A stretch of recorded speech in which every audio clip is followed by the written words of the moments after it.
हासी सिंधी आयो, हासी सिंधी आयो, सिंधी आयो, हासी सिंधी आयो। छोटी सी झोपड़ी में पिंटू और उसकी माँ मीना रहा करते थे।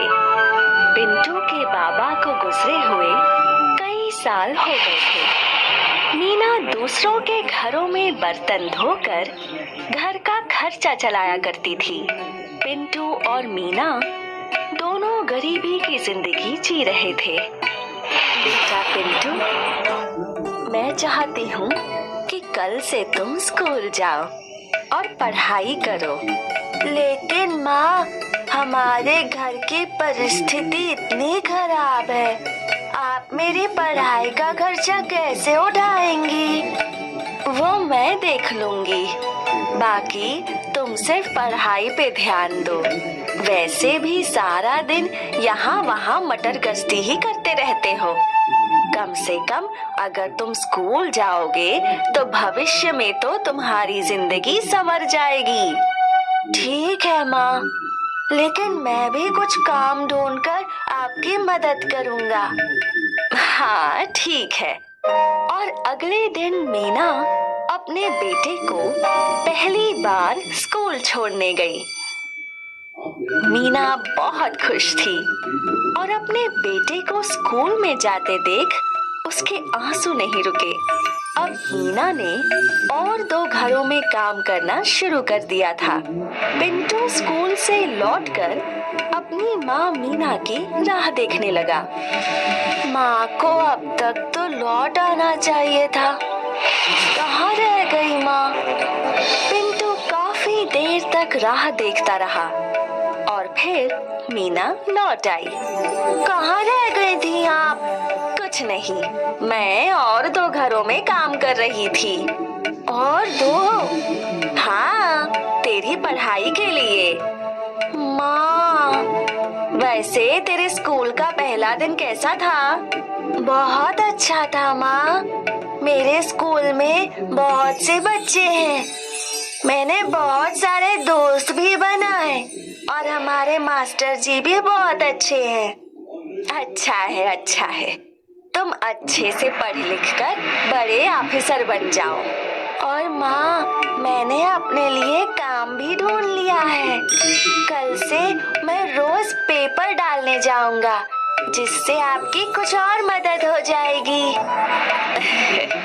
मेरा लाडला। और अगले दिन से पिंटू रोज लोगों के घरों में पेपर डालने लगा। उसके बदले व्यापारी उसे कुछ पैसे दे दिया करता था और फिर घर लौटकर वो स्कूल के लिए तैयार हुआ करता था। और फिर मीना उसे स्कूल छोड़कर अपने काम पर चली जाया करती थी।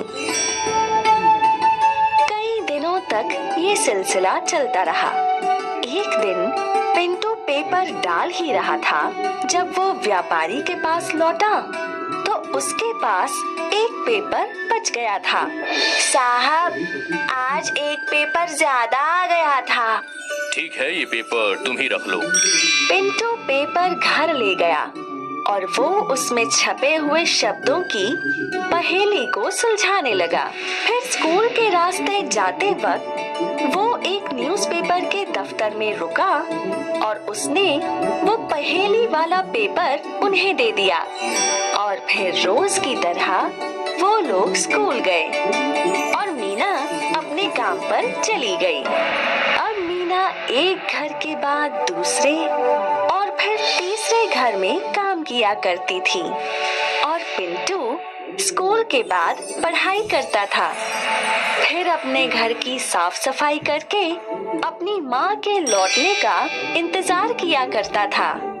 15 दिन बाद जब पिंटू अपने स्कूल में था तो पिंटू के मास्टर जी के साथ एक ऑफिसर आए। यही है पिंटू? तो वो तुम हो जिसने वो पहेली का हल किया था? जी सर। तुम बहुत ही बुद्धिमान हो। उस दिन की वो पहेली सिर्फ तुम अकेले ही हल कर पाए थे और इसलिए हमारी कंपनी ने ये निर्णय लिया है कि वो तुम जैसे बुद्धिमान बच्चे की पढ़ाई का खर्च उठाएगी। ये सुनकर पिंटू बहुत खुश हुआ। स्कूल के बाद वो घर पहुंचा और आज वो अपनी माँ का बड़ी ही बेसब्री से इंतजार कर रहा था। और आज जैसे ही मीना घर लौटी, पिंटू ने अपनी माँ को गले लगाया। माँ, माँ, माँ। अरे क्या हुआ? माँ, अब से आपको ज्यादा काम नहीं करना पड़ेगा। और वो क्यों? क्योंकि वो पेपर वाली कंपनी वालों ने मुझे स्कॉलरशिप दी है। मतलब अब से मेरी पूरी पढ़ाई का खर्चा वो संभालेंगे। मीना भावुक हो गई। उसने पिंटू को गले लगाया और फूट फूट कर रोने लगी। ये कहानी हमें ये सिखाती है कि मेहनत हमेशा रंग लाती है। ये स्कॉलरशिप मीना और पिंटू की कड़ी मेहनत का ही फल था।